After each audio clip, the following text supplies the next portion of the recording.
Bueno, ¿vamos? Vale.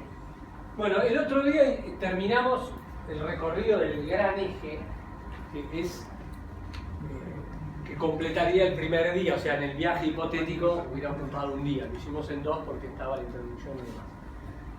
Acá lo vemos, el gran eje, no de vuelta, y pensaba antes de ir al destino de hoy, decir 2 cositas.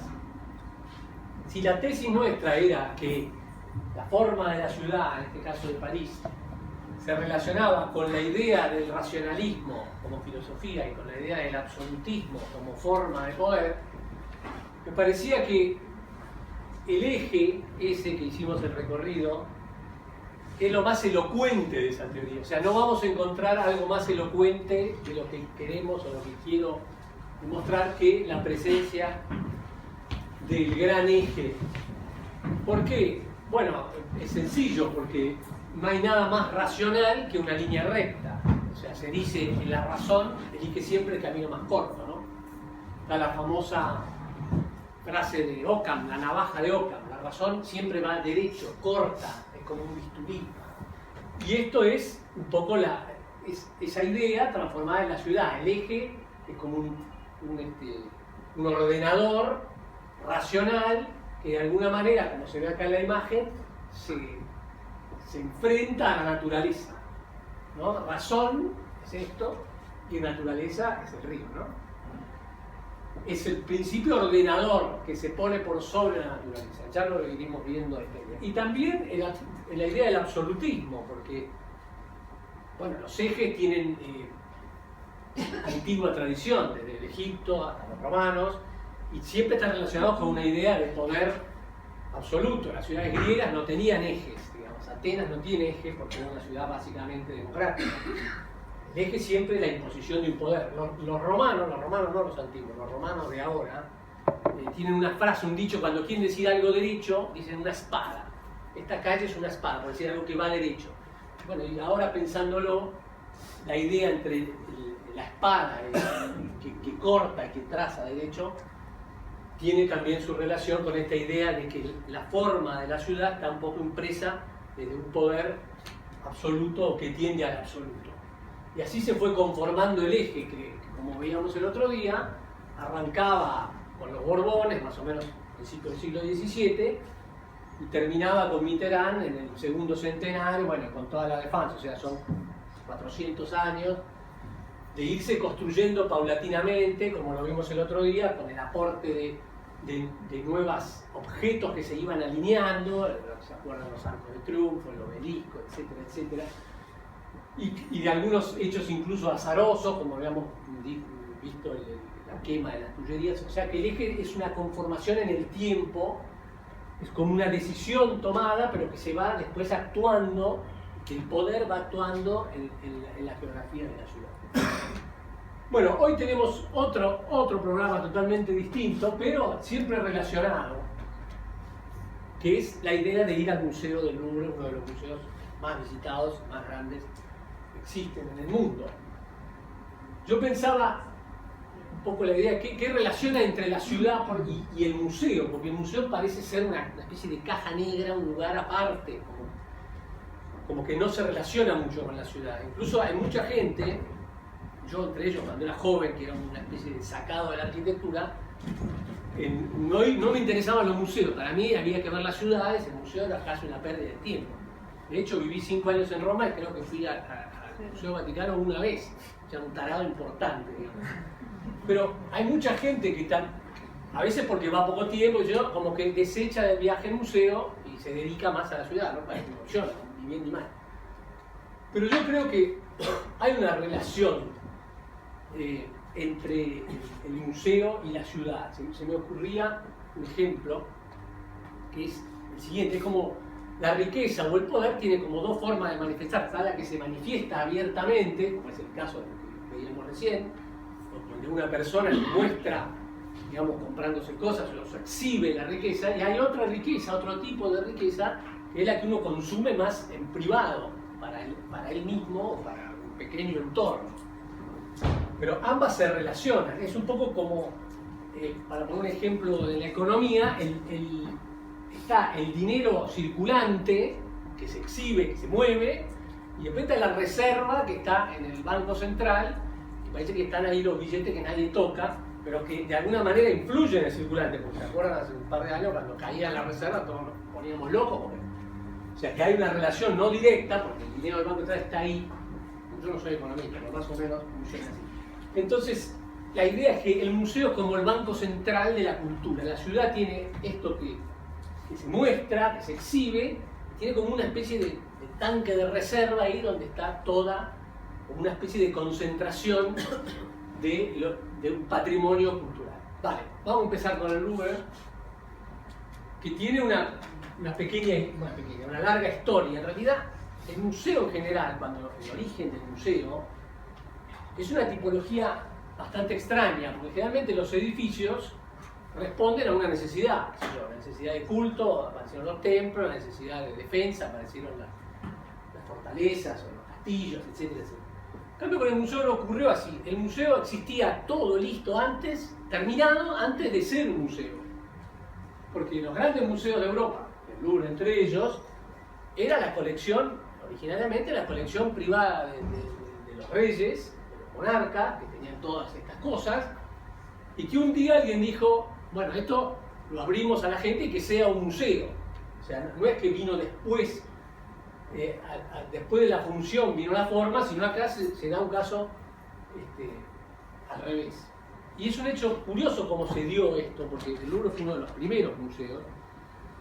Porque si ustedes se acuerdan que lo vimos con bastante detenimiento, bastantes episodios, vimos de esta cosa de la fiebre iconoclasta que tuvo la Revolución Francesa, que destrozaba todas las figuras o las formas que tuvieran que ver con la monarquía, todas las estatuas, las tiraban al río, las rompían y demás.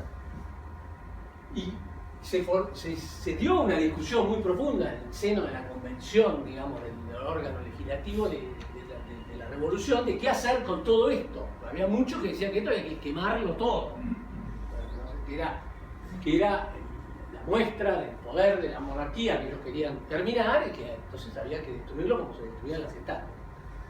Y había otra facción que era más con la idea de conservarlo, de decir, incluso con un argumento bastante significativo, que era el que decía que una vez que esto se transformara en museo, la obra perdía ese carácter de propaganda que tenía, por ejemplo, la estatua en la plaza. Como que el museo le iba, de alguna manera, a apaciguar el sentido, ¿se entiende? Es una discusión muy moderna en el sentido de que el arte siempre ha discutido cómo influye el museo en la obra, pero bueno, es un tema en el cual no vamos a entrar. Pero hay una relación compleja entre la obra y el museo. No es lo mismo una obra en una pared, una obra en un museo, el museo le da legitimidad, etcétera, etcétera. Pero en este caso, en este primer ejemplo, el museo actuaba como una especie de depósito, de lugar de guardado del arte, y también como un lugar de educación. Fíjense en este grabado que es de la época, cuando se abrió el museo, en 1793, o sea, 4 años después de la Revolución, muestra, hay una cantidad de gente que está como copiando, pero este está leyendo diario, parece, pero hay algunos que están como copiando, o el museo se transformaba en un órgano para educar a los artistas, ¿no? Acá tenemos otro. También imaginaba un caso curioso del Louvre que no se dio con ningún otro museo en Europa, es que se abrió irrestrictamente al público. Las otras colecciones, la de los Medici, el Uffizi, el Vaticano más tarde, etcétera, el British, se empezó a abrir al público, pero a cierto tipo de público, o sea, no entraba cualquiera. El Louvre no se abrió así, para todo el mundo, digamos. Tiene que haber sido un golpe, o sea, para la gente que no sabía ni que existía todo esto, ¿no? Entrar en esos salones y en esas pinturas. Me imagino, el otro día, para hacer un paréntesis político, que hoy, no para entrar en el tema político, pero cuando, después de lo que pasó menos, pero cuando Lázaro Báez decía que tiene 100 campos y mostraban las cosas que tenía, eran todas tan horribles. El pobre periodista que quería fomentar la indignación del que veía no podía, porque mostraba unas casas que decían, no me da cero envidia las casas. Lo único que te daban eran los billetes físicos, pero era todo feo. Bueno, en este caso no es así, digamos, los reyes, buen gusto. Dale. Bueno, después de esta primera fase así experimental del museo, hay una segunda fase, que es la fase de que el museo ya constituido se transforma en una especie de receptor de otras obras de arte. Y acá la figura de Napoleón, que aparece ahí, tuvo un papel importantísimo, porque, como todo el mundo sabe, hizo guerra por toda Europa y se trajo una cantidad de obras de arte, robó. Por eso acá puse esta frase, famosa frase de Marx, el capítulo, si no me equivoco, 24 del Capital, dice que el capital chorrea sangre y lodo. Frase muy famosa. Porque la extracción de las materias primas del capital se hizo a base de explotación, de guerras y demás. Bueno, esta frase vale también para el arte. El arte, que está ahí en el museo, que lo vemos todo limpito y todo lo admiramos, también tiene este pasado de sangre y lodo, de robo, ¿no? Aparte, como un robo hecho casi sin conciencia. Hay un cuento, una anécdota, que cuando Napoleón, después de conquistar Venecia, se trajo los 4 caballos, si tienen presente, que están arriba de la Basílica de San Marcos. Justamente los desatornilló, se los trajo. Y cuando los paseó por París, cuando volvió y paseaba como si fueran trofeos de guerra, había alguien que escribió un artículo en uno de los diarios, en el cual decía: por fin estos caballos pueden estar en una tierra libre. O sea, para ellos robarse las cosas y traerlas a Francia era liberarlas. Una especie de Hegel dice la libertad del objeto. Bueno, es una especie de literalidad. O sea, literalmente creían que liberaban los objetos porque los traían a una tierra más libre que otras. Tampoco era tanto más. Además, hay que decir que los caballos habían sido robados en Constantinopla, o sea que el que roba un ladrón. Aparte, algunas cosas que se robaron, si no las hubieran robado, eso es cierto, eso es cierto. Bueno, pero todo eso que no hay que olvidar que cómo se obtuvieron el capital, y el capital cultural y el capital económico. Dale. Bueno, y esta sería una tercera etapa del museo. Tenemos la etapa original, la etapa del museo como institución que expande y que recolecta obras, y ahora estamos en la tercera etapa, que es el museo masivo. El museo tiene otro problema que no estaba pensado originalmente, que es la masividad. Como se ve en esta foto, todos los que tuvimos la oportunidad de viajar, sufrís esta especie de masividad controlada que no te permite de alguna manera tener un buen acceso a las obras, pero por otro lado es reconfortante. Para mí siempre me reconforta que el arte, que es algo de alguna manera inútil, que no tiene un fin en sí mismo, provoque esta especie de interés masivo, ¿no? Ahora los museos del mundo están planteándose todo un nuevo esquema de cómo organizarse, que pretende, el otro día leí un artículo a partir relacionado con eso, que busca como que el museo, sacar la gente de la sala, o sea, crear como espacios, fuelles intermedios para que no esté todo el mundo viendo las obras en el momento, sino que estén haciendo otras cosas. Y de esa manera poder liberar un poco el espacio de la exposición para poder tener de alguna manera algún contacto posible, que en algunos casos, como veremos en el Louvre, es muy difícil llegar a contacto porque uno está metido en medio de esta cantidad de gente. Bueno, y hay una cuarta etapa que es el museo como marca. Ya los museos grandes, los muy grandes, algunos son una marca que se expande por otros lugares, ¿no? Puse el ejemplo, el Louvre tiene, que yo sepa, 2 sedes más, y algunas más en proyecto.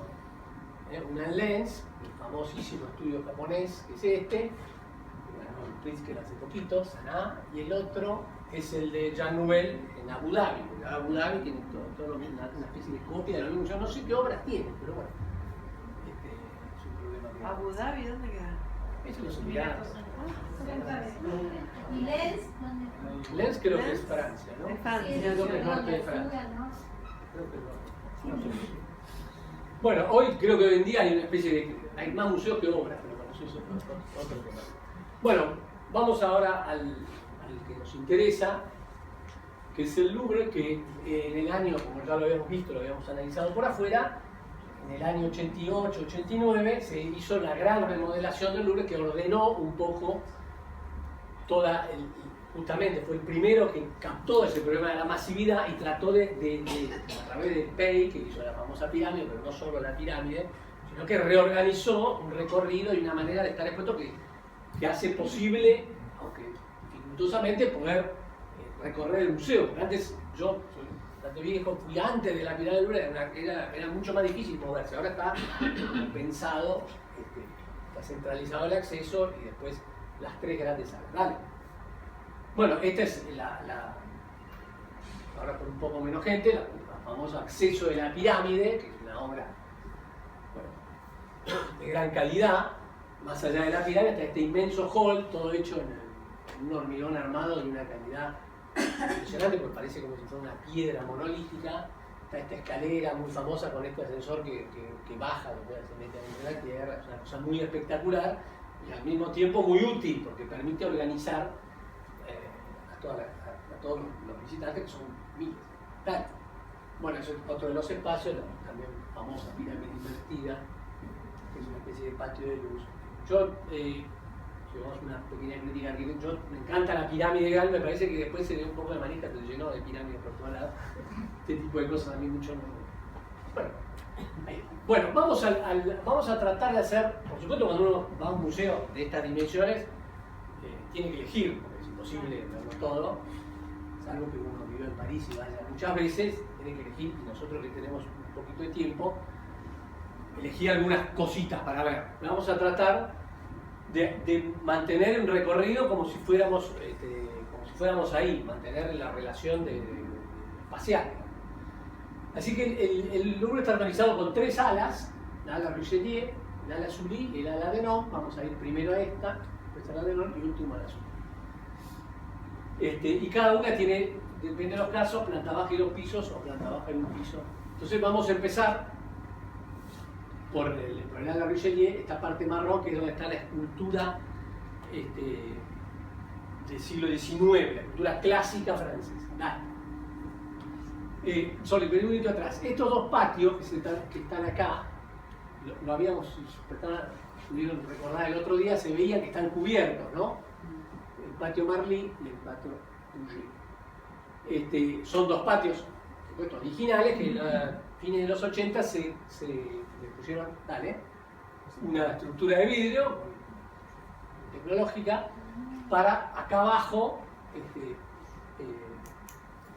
exhibir toda esta parte de la escultura francesa, clásica, digamos. La cultura en Francia tuvo un gran avance en la escultura de finales del siglo XVII y XVIII, dentro del estilo bien clásico, digamos, y posteriormente después vino Rodin y apareció todo como una segunda fase más moderna. Pero acá estamos en la parte clásica. El patio se llama Marly por estas dos obras de estos 2 caballos. Son este y este, son los caballos de Marly. Son las obras más famosas que hay en el patio. Después hay el resto de cultura del mismo. El caballo de Marly tiene una pequeña historia porque fueron hechos por el escultor, a ver si en la próxima me dice quién es, porque me olvidé. El escultor, que no es nada de Jacques, valiente. Fueron hechos para, si no me equivoco, Luis XV, para un palacio que él tenía en Marly, precisamente, que es una zona alejada de París. Y saben que los reyes vivían huyendo cada vez a palacios, o sea, estaban en París, se fueron a Versalles, pero ya en Versalles estaban como medio sofocados, se construían palacios un poco más lejos para estar tranquilos. Bueno, y construyó el palacio de Marly, que desapareció y que encargó para la entrada del jardín estas 2 esculturas, que son, como se ve, una estructura bien clásica, pero con mucho movimiento, y que estaban, cuando el palacio se echó abajo, en la época de la Revolución, los caballos los trasladaron a la Plaza de la Concordia, vimos el otro día. Y finalmente, después de estar ahí, exhibidos al público, y muchos años, en los años 80, nos trajeron acá una especie de geriátrico de la escultura y los preservaron en el museo. Ahora está el otro. Bueno, yo creo que es mármol. Hay unas copias muy lindas, si alguno conoce Mendoza, en el parque de San Martín de Mendoza, hay unas copias en bronce que invierten en Mendoza hace un cerro de la Sevilla. Pero bueno, ahí está. Y este es el otro patio, que está, el nombre del patio es por otro escultor, en este caso no por un lugar, sino por un escultor clásico, pero sin embargo, que es el que hizo todas estas esculturas de motivo clásico, de temas clásicos, relacionados con los mitos griegos y demás. Pero lo más significativo es esta figura que vamos a ver acá, que son los esclavos, los cautivos, perdón. Los 4 cautivos, que son esta figura que está acá, estaban en el pie de una estatua de Luis XV, que estaba en una plaza que todavía no vimos, que es la Plaza de la Victoria, una de las plazas reales, la que tiene, si alguno recuerda, forma redonda con una circunferencia. Y al pie de esa escultura estaban estos 4 cautivos, realizados por Desjardins, que en realidad es una frase, como se dice, un nombre hecho francés, en realidad es un escultor holandés, de fines del siglo XVII, que representaban 4 ciudades que había vencido el rey. Es otro caso de escultura pensada para el exterior que bueno, la preservan acá. Bueno, el primer piso del Ala Richelieu lo vamos a obviar, si no me acuerdo tiene mobiliario, pasamos por alto, y vamos a ir al segundo piso de la misma ala, donde están los pintores clásicos franceses, ¿no? La escuela, lo que se llamó el clasicismo francés. La sala 14, están más o menos numeradas las salas, después viendo en el mapa se pueden ubicar, es la dedicada a ¿cómo se pronuncia? Poussin. Vamos. Bueno, Poussin es un pintor, como dijimos, del clasicismo, todavía con un pie en el barroco, ¿no? Él pintó motivos que tenían que ver con temas clásicos, también con temas religiosos. Uno de sus cuadros más famosos es este. Acá yo les puse la fecha y les puse para que se puedan imaginar el tamaño del cuadro, ¿no? Son telas grandes. En este caso cuenta la historia del rapto de las Sabinas, historia que conocida. ¿La cuento? No. Es de Roma. Claro, los romanos, que era un pueblo que había un exceso de hombres, invitaron a hacer una especie de torneo a un pueblo vecino, que eran los sabinos, y dijeron: traigan a las chicas, a las mujeres, que las vamos a pasar bomba. Cuando empezó la fiesta, raptaron a las sabinas y la pasaron bomba. Los romanos, no tanto, las sabinas también, pero no los sabinos. Entonces acá el cuadro representa esto, vemos algunas mujeres que están siendo raptadas en este preciso instante, hasta 1, 2, 3. Y acá lo vemos al emperador, al rey, mejor dicho, Rómulo, que no sé, canta victoria, no sé, que festeja, digamos. Bueno, otro tema también del mismo pintor, este cuadro también muy conocido, como se ve siempre, motivos clásicos y la misma forma de la pintura, es una pintura que tiende al clasicismo, digamos, deja el movimiento barroco, la cosa más, después vamos a ver algún ejemplo de barroco, sino que son como figuras más quietas, y utiliza siempre estos colores bastante primarios, es un gran colorista. Y bueno, el tema del cuadro, que es un cuadro de dimensión menor, es el famoso Et in Arcadia ego, que quiere decir en Arcadia también estoy yo. Arcadia es esa especie de tierra mítica de los griegos, donde todo era una especie de paraíso terrenal, habitado por pastores y ovejitas. Y bueno, y había esta frase que quería decir que como que la muerte era como un recordatorio de lo pasajero y de la muerte, que era un ejercicio muy típico de los romanos antiguos, recordar siempre que todo era pasajero. Y entonces lo que quiere decir es que en Arcadia, en ese lugar, también está la muerte, ¿no? En Arcadia yo. Y esto es lo que representa el cuadro, donde están, como descubriendo una tumba, 3 pastores, que están leyendo precisamente, Y acá hay una especie de pastora que le dice que le vamos a hacer, le toca el hombro como dice, esto es así. Bueno, y por último, el último cuadro de Poussin que vamos a ver es un motivo en este caso religioso, que es el de la mujer adúltera, ¿no? También, a pesar de que hay una acción, como ven todos los movimientos y los personajes tienen una actitud bastante clásica, bastante contenida, ¿no?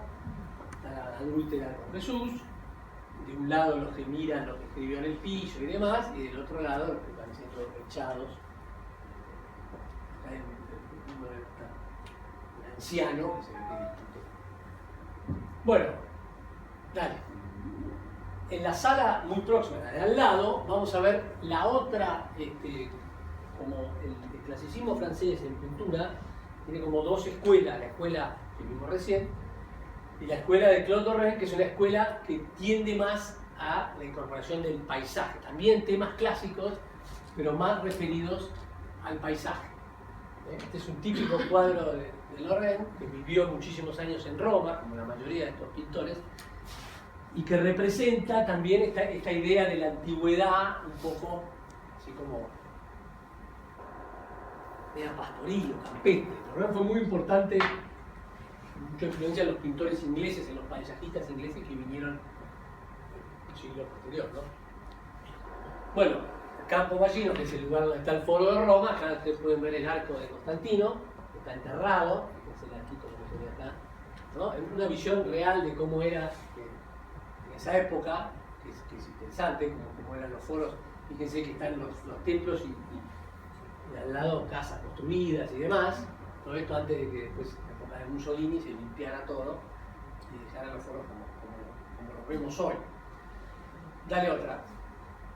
Este es otro tema típico de Lorrain, tema de Cleopatra, que es cuando el encuentro entre Cleopatra y Marco Antonio, que se supone que existe, que los personajes siempre en los cuadros de Lorrain están como son siempre dibujados como tamaño chico y secundarios con respecto a lo que a él le interesa más, es el ambiente, el espacio, el paisaje, la arquitectura, y lo que sucede en el cuadro es como anecdótico, ¿no? De todas maneras podemos ver a Cleopatra y a Marco Antonio cuando se reunieron la primera vez, si no me equivoco, en la ciudad, si no era Tarso, era por ahí, en Asia. Dale. Bueno, y esta otra última, creo que la última de Lorrain, de esquema parecido, con el tema de Ulises y Criseida, ¿no?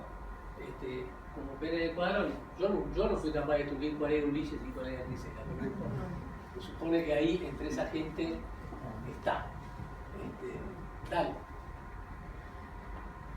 Bueno, en este mismo segundo piso, unas pocas salas más adelante, la sala 18, vamos a ver algo que es muy singular del museo, que es la Galería Medici. La Galería Medici es algo muy interesante, independientemente de la pintura. Rubens, hay quien le gusta, por ejemplo, el viejo detestaba a Rubens, es un pintor que bueno, a mí me gusta, pero no todo el mundo, digamos, lo aprecia. Sin embargo, me parece lo que más interesante es la idea de lo que es la galería, porque la galería son 24 cuadros, todos del mismo tamaño, muy grandes, casi 4×3, que cuentan la historia de María de Medici. Si recuerdan, lo habíamos hablado en alguna otra ocasión, María de Medici fue la segunda mujer de Enrique IV, el rey, habíamos dicho, el primero de los Borbones, el más importante con respecto a su influencia con la ciudad, que en segundas nupcias, digamos, se casó con una Medici, lo mismo que había hecho su predecesor, que era Enrique II, algunos años antes, que no era de la misma familia. Un personaje muy importante, María de Medici, porque primero trajo una dote muy significativa, y después, con el asesinato del rey Enrique IV, fue la regente de su hijo, Luis XIII, que todavía era joven, con el cual tuvo una serie de conflictos y demás. Pero lo importante de esta historia es que ella le encarga a Rubens que pinte la historia de su vida como un hecho puramente de propaganda política. O sea, es como una especie de miniserie en 24 capítulos donde ella se hace contar su propia historia. Y Rubens arma estos cuadros que son realmente como un relato en donde mezcla el personaje histórico y los sucesos históricos de la vida de María de Medici con una cantidad de elementos mitológicos que le dan al personaje de Medici como un cierto brillo, digamos. Este primer cuadro de la serie es el nacimiento. Acá la vemos a María de Medici, que casi está representada como una santa, con una cierta aureola, y acá una cierta cantidad de dioses que la acompañan en el nacimiento. Yo no me acuerdo bien cuál es cada uno de los dioses, pero allí están. Acá vemos en el piso el símbolo, la flor de lis de los Medici. Dale. Este es el capítulo 2, no vamos a ver los 24 capítulos. Es la educación. Ven que está, acá está la pequeña María de Medici, que está siendo educada nada menos que por Apolo, lo sé porque te toca la viola. Este es Hermes o Mercurio, que tiene el casco alado. Esta es Atenea, porque tiene un casco de guerra. Y bueno, las tres gracias que siempre se muestran así, ligeras de ropa.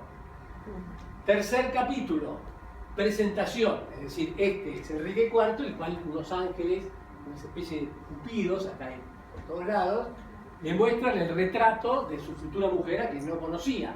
Este personaje que está acá representa a Francia, que le dice dale para adelante porque necesita una guita. Y arriba están Zeus y Hera, su mujer, modelo de matrimonio. No sé por qué, porque hay alguien que le ha metido los cuernos con la pobre, me parece. Pero la idea es esa, ¿no? Ven como siempre está, que es cosa típica del barroco, esto estamos en pleno barroco, la idea de la pintura en dos planos. Siempre hay un plano real y un plano místico, un plano, no quiero decir teológico, pero sí de los dioses y como de otra realidad. Siempre la pintura barroca siempre se trabaja con esa doble historia. Acá tenemos otro capítulo, ya no sé qué capítulo es, me perdí, que es la llegada de ella, esta señora, cuando llega al puerto de Marsella. Como ven, no fue en cualquier barco, sino que el barco está empujado por estas sirenas, estos tritones acá, que es como que la parte baja es toda la parte de los dioses, acá invierte. Y arriba está de vuelta el personaje de Francia, porque es el que tiene la capa con las flores de lis de la casa de Francia, y bueno, ella que es recibida, etcétera, etcétera. Dale, creo que son algunas más. Este es uno de los grandes, porque es muy, muy interesante verlo, porque están todos los cuadros seguidos en un mismo ambiente, o sea, uno puede ver, seguir perfectamente la historia. Y es es maravilloso que alguien se haga propaganda de sí mismo con esta eficacia. Bueno, esto es la muerte de Enrique. Acá está Enrique, que es llevado al trono de los dioses, hasta unos dioses que los esperan, lo empujan, ¿no?, hacia arriba, y en el lado derecho del cuadro está María de Medici de luto, que recibe de Francia el poder para la regencia, digamos, para el gobierno. Y creo que es el último, la última temporada, el último capítulo, que es la reconciliación entre Luis XIII, el hijo, que él la desterró y hizo toda una cantidad de maldades a la madre, que se las traía a la madre también. Bueno, finalmente acá están reconciliados, una especie de plan, acá estos dos personajes que se besan, todo es una maravilla. O sea que ella invitaba a la gente y le mostraba a un embajador, les mostraba, bueno, esta es la historia, sencilla historia de mi vida, llena de dioses y de cosas. Bueno, vamos. Seguimos, y creo que terminamos acá con el Álvaro Richelieu, con la sala de los holandeses. Bueno, hay un montón de cuadros, yo elegí el de Vermeer, la encajera, los cuadros más famosos de todo el museo, los highlights, como dicen, de Vermeer, pintor insuperable, no vamos a hablar de Vermeer, porque ya una vez le dediqué, no terminamos más. Este es otro Vermeer, creo que hay dos. Siempre los cuadros de Vermeer tienen estas dimensiones muy chiquitas, tienen 50 por 40, es un cuadro así, y tiene la particularidad de que Vermeer en el mundo hay 32 o 33, o sea, ahí son poquísimos, por eso si uno van al Louvre no dejen de verlo, porque son oportunidades muy raras. El cuadro este, solo aguantamos un segundito, es el famoso cuadro del astrónomo donde dicen que es la figura de Spinoza, el filósofo, el que está, cosa que no es así, pero podría serlo porque eran contemporáneos y Spinoza se dedicaba a la astronomía. Pero bueno, superada, ¿cómo venimos de tiempo, verdad? 35. No, bueno.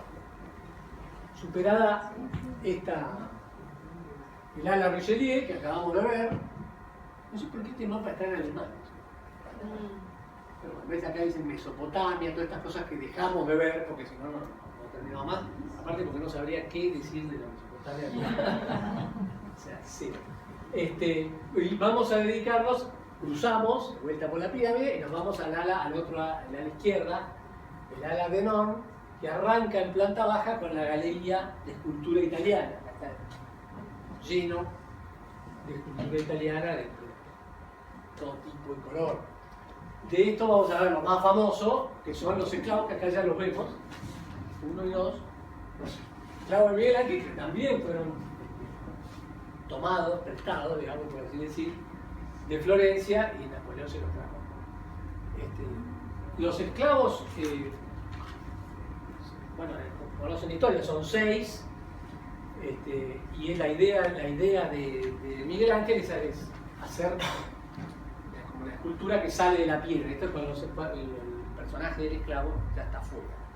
Dicen, cuenta la historia, que cuando Miguel Ángel vio el Laocoonte, la famosa escultura clásica que está en el Museo Vaticano, que fue encontrada por esa época, tuvo una especie de ataque de depresión porque dijo, yo estoy esforzándome por llegar a un lugar donde ya llegaron hace muchos siglos atrás, porque la perfección del Laocoonte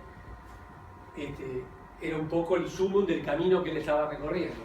Con lo cual ahí fue que empezó esta idea de que la escultura, el famoso non finito, quedara sin terminar y que fuera una expresión, en realidad Miguel Ángel es casi el primer expresionista de la historia, ¿no? Fue una expresión más allá de una representación, o más que una representación. Si el otro día, cuando veíamos escultura moderna ahí en la Défense, a Gabriel le gustó muchísimo, porque me decía preguntas todo el día, me quedó encantado. Bueno, esta idea que decíamos que en la escultura moderna lo importante era la materialidad, o sea, muchas cosas, pero entre ellas la materialidad, hasta la cultura contemporánea, lo importante era lo que se representaba, no el material. El material era bronce o piedra, pero era como un inerte, por decirlo de alguna manera. En la escultura moderna, el material empieza a cobrar una preponderancia. Y esta idea, en realidad, es la idea que tuvo Miguel Ángel. Pasa. Acá están los esclavos. Creo que hay uno de los esclavos anteriores, este es el otro. Bueno, estos son los esclavos que están en la Academia de Florencia. O sea, acá no es tanto lo que se representa, sino un poco la idea de la verdadera personaje principal, más que el esclavo, es la piedra en sí mismo como material, ¿no? Y el esclavo que ven estos son los primeros, que están como con esfuerzo saliendo del bloque de piedra. Después creo que hay otra de los otros dos. ¿Son 6? Son 6. Estos son 4 que están en la academia. Nosotros, a ver si volvés atrás, los del Louvre son en algún sentido los menos interesantes. Porque ¿Pero en el Louvre cuántos salen? 2. 4 4 en la academia, 2 en el Louvre. no, pensé que eran 4. Son estos dos, que en realidad, curiosamente, son en el orden de que los hizo, fueron los primeros que él hizo. O sea, al revés del proceso, al revés de lo bueno, decía, son menos en el sentido que son o sea, menos de vanguardia que los primeros esclavos, ¿no? Dale. Otras obras que hay en el mismo ala de escultura italiano, el retrato de Richelieu, que debería estar en la ala del frente, que se llamaba Richelieu, pero bueno, como lo hizo Bernini, que estuvo acá de visita, que lo vimos la otra vez, como le rechazaron el proyecto del Louvre, se volvió llorando para Roma, pero bueno, en sus ratos libres le hizo a Richelieu esta escultura. Dale. Y esto ya es la posterior, el Canova, es el neoclasicismo digamos, como un paso más allá de lo que habíamos visto de los franceses en las primeras salas, ¿no? Cánovas es el último gran escultor, más que clásico, neoclásico, que lleva a la escultura hacia un nivel de perfección que después de ahí, digamos, ya no se retrocedió más. Después la escultura ya fue por otro camino. Es como el punto máximo de lo que se puede lograr como escultor en cuanto a la representación de la figura humana. De lo que... Bueno, saliendo del ala de la planta baja, del ala Danon, o Denon es el nombre del... Bueno, Richelieu sabe quién es, el ministro cardenal, ministro de Luis XIII, personaje que es el malo de los tres mosqueteros, del malo de la revolución, que fue un poco el gran artífice de Francia, de la nación francesa. El cambio de Denon es el primer, ¿cómo se dice? ¿Cómo sale la palabra? Del museo, el primer jefe, no sé. Director, gracias, el primer director del museo. Bueno, en la escalera, la famosa escalera de Daru, está la ultra famosísima Victoria de Samotracia. Vamos. Esto está acá porque representa a Nike, la diosa de la victoria. Todo tiene que ver con todo, como decía Pancho Ibáñez, Nike, Nike, la misma palabra. La victoria, esperemos que esta noche se nos ve. Bueno, la Victoria de Samotracia es evidentemente parte de una especie de escultura mayor encontrada en esta isla. Es del año 190, casi 200 a.C., es la época ya helenismo avanzado, ¿no? Al final del helenismo, y por eso es una obra que tiene, o sea, es como el barroco. Saben que los estilos griegos un poco tienen, hay un barroco griego, un clásico griego, un neoclásico griego, paralelamente.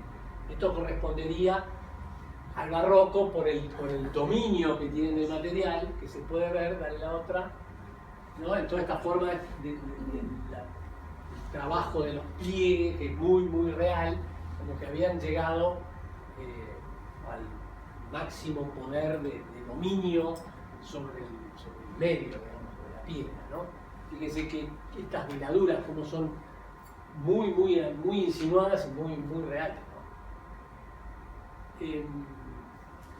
Bueno, subimos por la escalera, subimos a la Victoria y nos vamos al ala del primer piso, que quizás la más famosa y visitada del Louvre, para los amantes de la pintura, que es toda esta especie de ala, no sé si se recuerdan el mapa, profundísima, donde está toda la pintura italiana. Acá podemos ver la Madonna de Le Roche, y dale.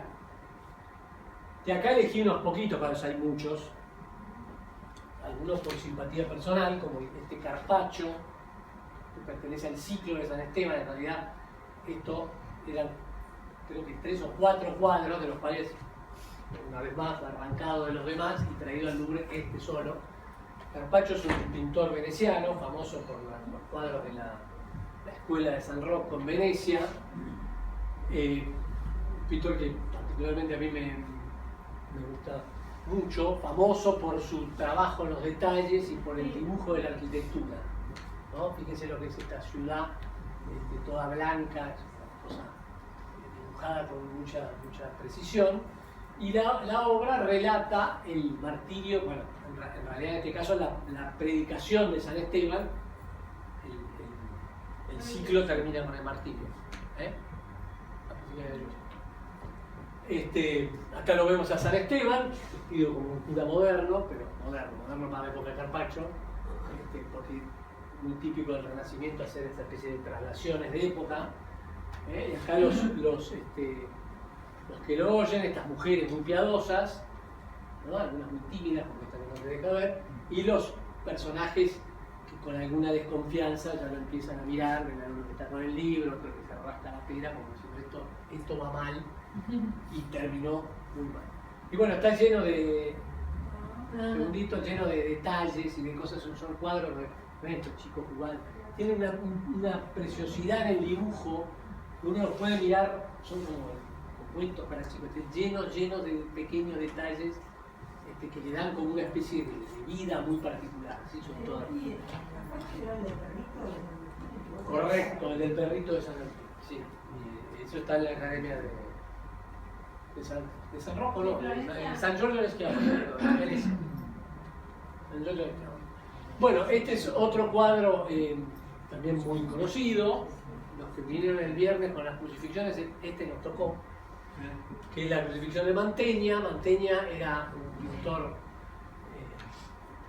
de origen del norte de Italia, no sé exactamente si era de Mantova o de esa zona, casado con una hermana de los Bellini, que eran los grandes pintores de la primera época de Venecia. O sea, había una especie de cofradía ahí, de amistad, muy común en esa época. Los pintores se casaban todos con las hermanas de los otros y formaban una especie de secta, ¿no? Tenían sus secretos. Es también muy particular este cuadro porque es como las primeras crucifixiones que incorporan un paisaje. Generalmente hasta acá, bueno, las primeras, el fondo dorado o simplemente un cielo. Acá en Mantegna ya hay una especie de incorporación de toda una ciudad, una especie de paisaje urbano y natural, ¿no? También hay mucha profundidad en el cuadro. Pensamos que estamos en mitad del siglo XV recién, y que es esta novedad, estos primeros personajes en primera fila cortados, que dan como sensación de un primerísimo plano, ¿no? Y estos últimos, es como que el cuadro es muy, muy profundo, ya hay un dominio de la perspectiva muy poderoso.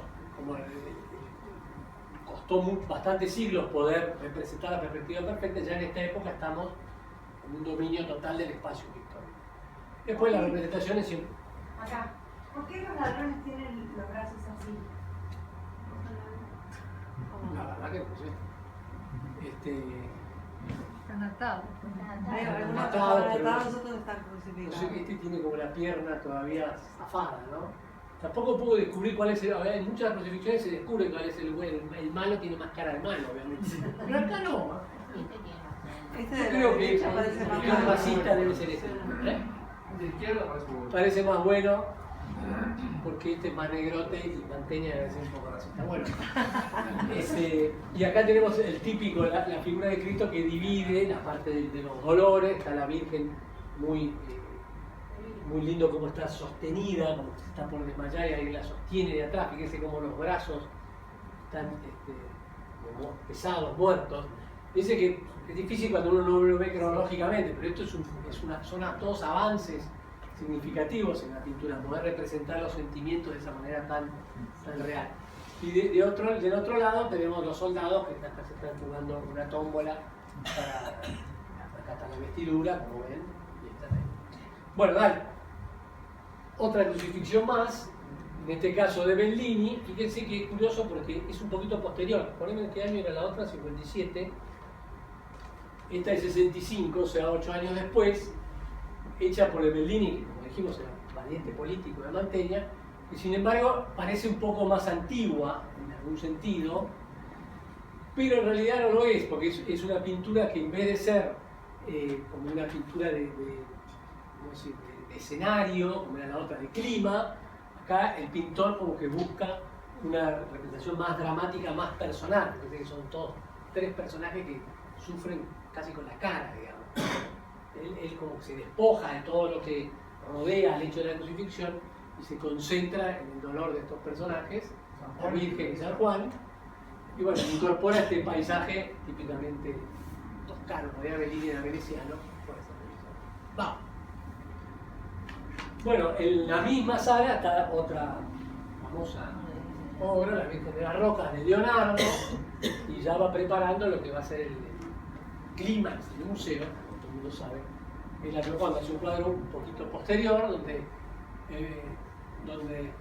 empieza, en el periodo anterior, si no me equivoco, donde ya empieza a aparecer lo que es el gran aporte de Leonardo a la pintura, que es conocido como los sfumato, la posibilidad de, en vez de recortar la figura de una manera precisa contra el fondo, esa idea de la pintura está como diluida y conforma todo como una especie de cosa única. Dale.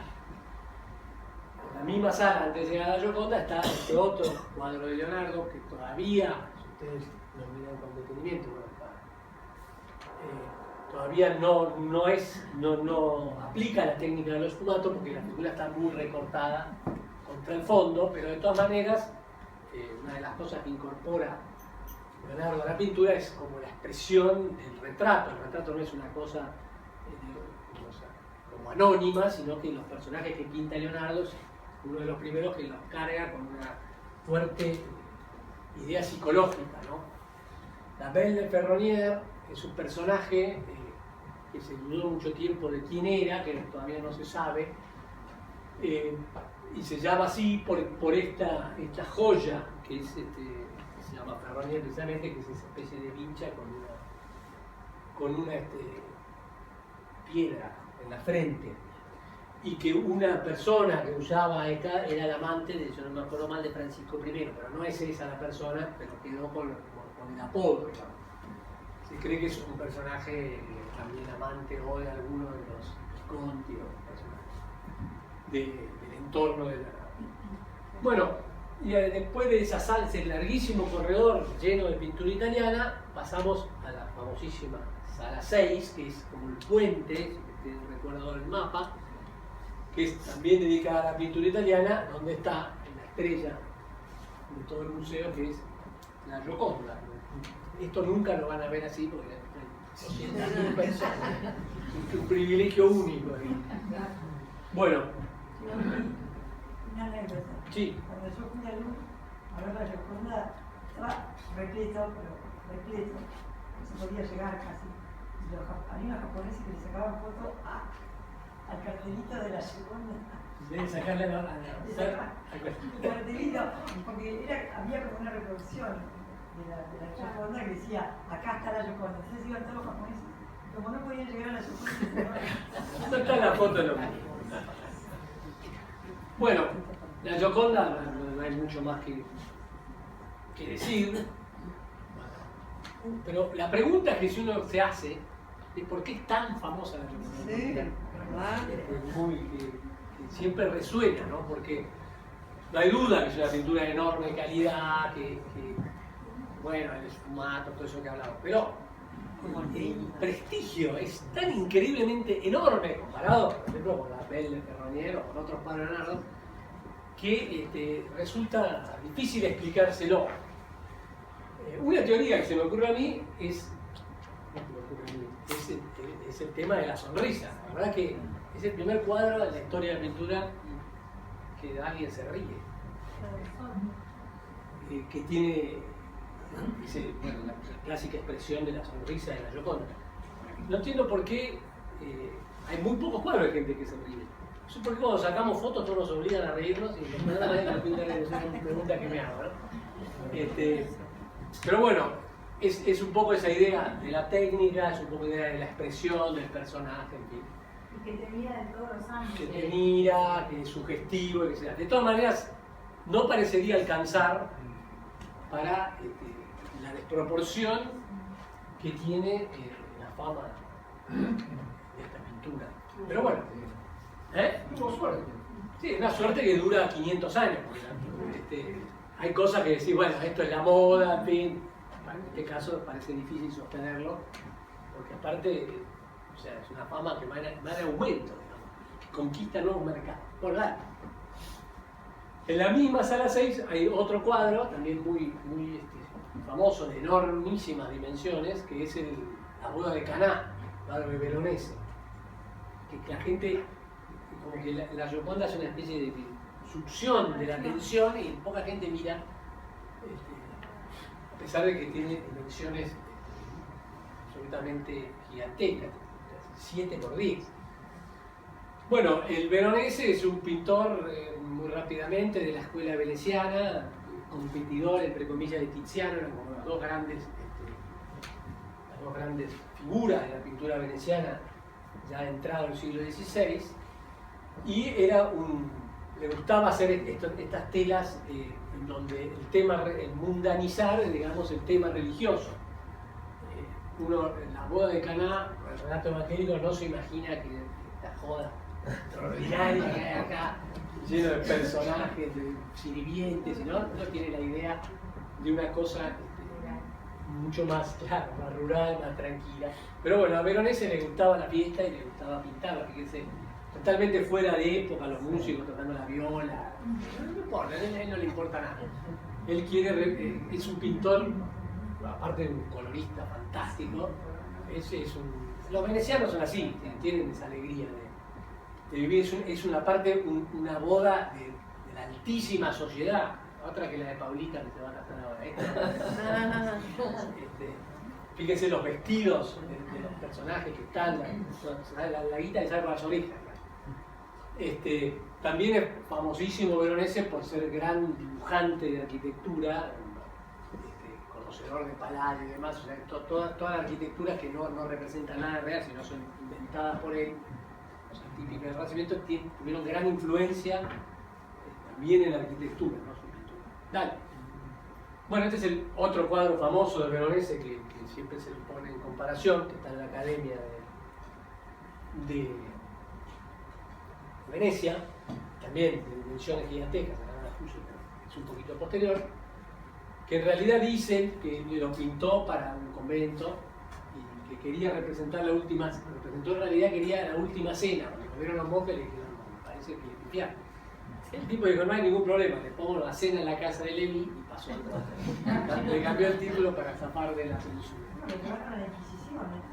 Ah, Veronese, sí. Tuvo que defenderse. Sí, no era un chiste. El tipo, su fiesta la pagaba.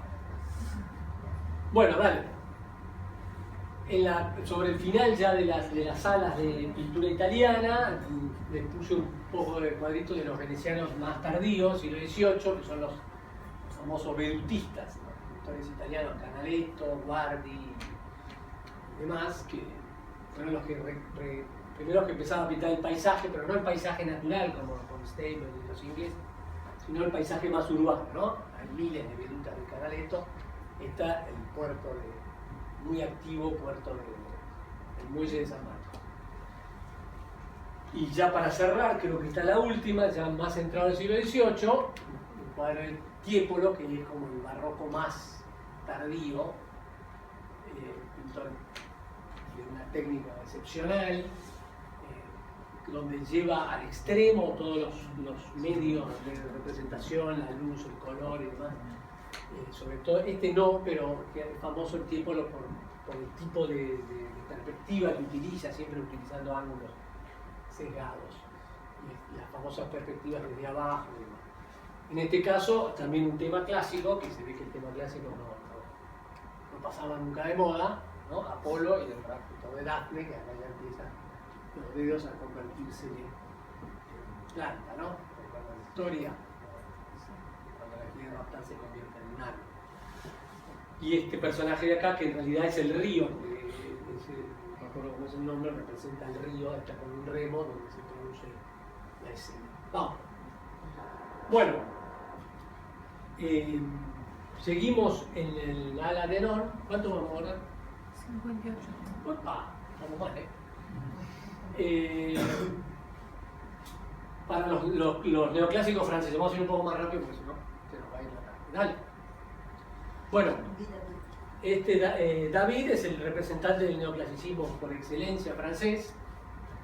Es un pintor que actuó en la época anterior a la Revolución, durante la Revolución y después con Napoleón, que pintaba estos cuadros bien neoclásicos. Este es el sumo de la pintura neoclásico, pintaba temas de la mitología clásica romana, sobre todo, también con un gran idea de propaganda política, ¿no? Historia de los... no la voy a contar porque si no terminamos mal. Otro caso, que es la muerte de Brutus, que es, esta la cuento más rápida, que Brutus fue los hijos hicieron una especie de conjura contra Roma. No es contra César, esto es un Brutus muy anterior, a la época del rey de Roma, el más antiguo.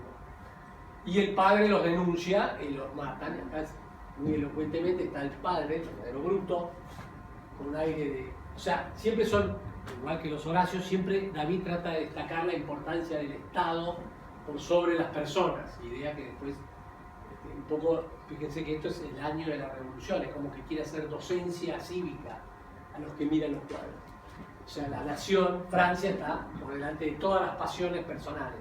Sea en el caso anterior, las mujeres, porque saben que los Horacios se enfrentaron con los otros, que eran los Curiacios, a pesar de que estaban casados cruzados. Entonces por eso están las mujeres acá que sufren. En este caso lo mismo, está el padre, el muerto, que es una cosa muy cinematográfica, muy bien lograda, los pies del muerto que pasa por ahí, y bueno, las mujeres, la madre, las hermanas, desesperadas de dolor. Dale. Y este otro tema, otro enorme cuadro de David, que representa lo que habíamos visto en el discusión al principio, el rapto de las Saminas, pero sería el capítulo 2, que es cuando después que se produce el rapto, los sabinos, con todo derecho, van a rescatar a sus mujeres, las propias Sabinas, que no la habían pasado tan mal con los romanos, tratan de parar la cosa, que ven a una de ellas, porque claro, ya este es un romano y este es un sabino, acá están todos los hijos, que la historia pasó, ellas no tenían tantas ganas de ser rescatadas, digamos. Bueno, dale. Y este es el último muy famoso también, cuando ya David se incorpora a la cosa napoleónica, la coronación de Napoleón en Notre Dame, que no parece Notre Dame porque está como maquillada de la iglesia barroca, que nada del gótico que vimos la primera vez.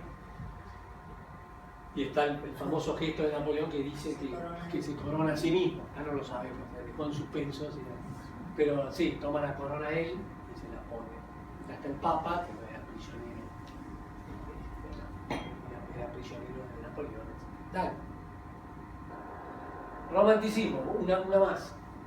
La escuela neoclásica después evoluciona hacia el romanticismo, que tiene toda otra idea, no solamente técnica, sino del mensaje que quería hacer con la pintura. Sí, el neoclasicismo era una pintura docente, política, el romanticismo sale de esos temas para hacer una pintura o encarar temas, por decirlo de alguna manera, más periodísticos, más que movieran la sensibilidad con casos actuales. No es que querían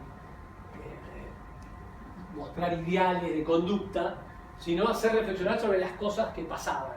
Primer cuadro, de Delacroix, la masacre de Quíos. Fue la guerra entre los turcos y los griegos, una noticia, un escándalo, masacraron a no sé cuántos de los griegos. Entonces el pintor pinta ese cuadro que mueve un poco a la reflexión pública de los hechos sucedidos. ¿No? Fíjense que también la técnica, todos esos colores fríos, formas estáticas de David, acá es una pincelada mucho más libre, un movimiento, toda otra técnica para representar otra idea. Dale. Acá en este caso también Delacroix toma un hecho no policial del momento, sino antiguo, que es la muerte de este personaje, Sardanápalo, que vivió en Babilonia, una historia muy antigua, que teniendo la ciudad sitiada, se suicidó a él, a todas sus concubinas y a todos sus caballos. Cuadro muy famoso por el hecho de la incorporación de la forma diagonal, ¿no? Está arriba el personaje principal y todas las figuras se van colocando en esta diagonal. Y la idea de la sangre y la cama, como que va formando una especie de río. Es una pintura, vuelvo a decir, muy contraria a la anterior, muy espectacular, muy basada en los movimientos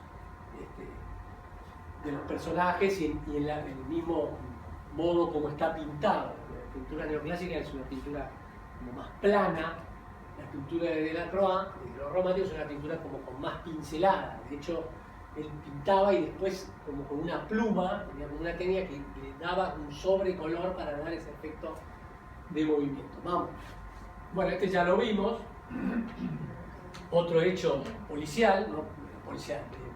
Periodístico, un poco edulcorado, porque la libertad guiada del pueblo no fue exactamente así. Pero bueno, la idea es esa, la revolución del 30, que nos pone el gobierno con la caída de la monarquía restaurada de los Borbones, para poner a Luis Felipe de Orleans en el gobierno. Fue una revolución popular, por eso vemos acá, ya lo vimos el otro día cuando vimos la Bastilla, ¿no? La figura de la libertad empujada por el.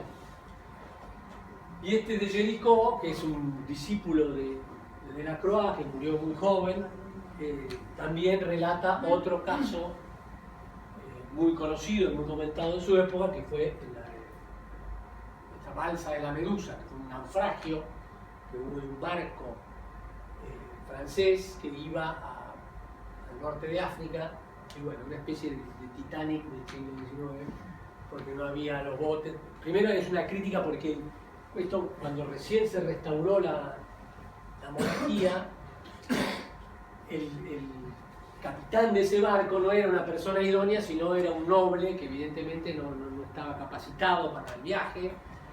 Finalmente resultó una ruina, y a los que no pudieron entrar en los barcos, a los botes, que eran siempre menos que los necesarios, bueno, hicieron esta balsa y terminaron, creo que se salvaron unos pocos de los, no sé, eran 20 o 30, y hubo casos de que se comieron unos a otros, o sea, fue una cosa bastante truculenta, y bueno, y es lo que representa el pintor, que siempre quiere como conmover a partir de un hecho de crónica.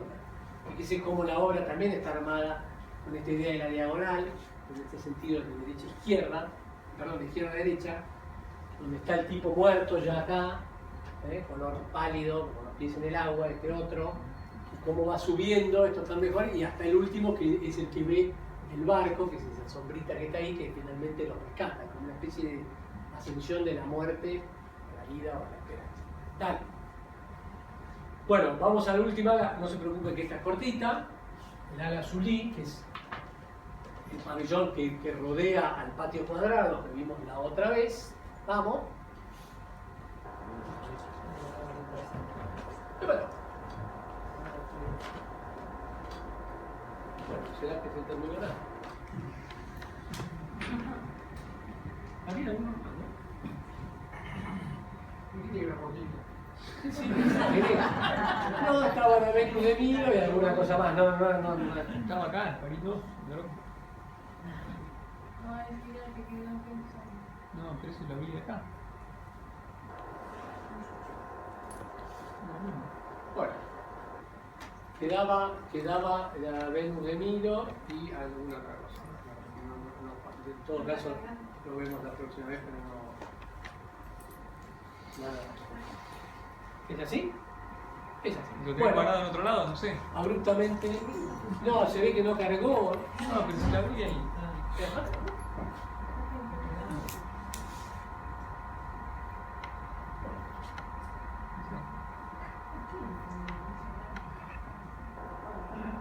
Bueno, está. Está Listo. buenísimo.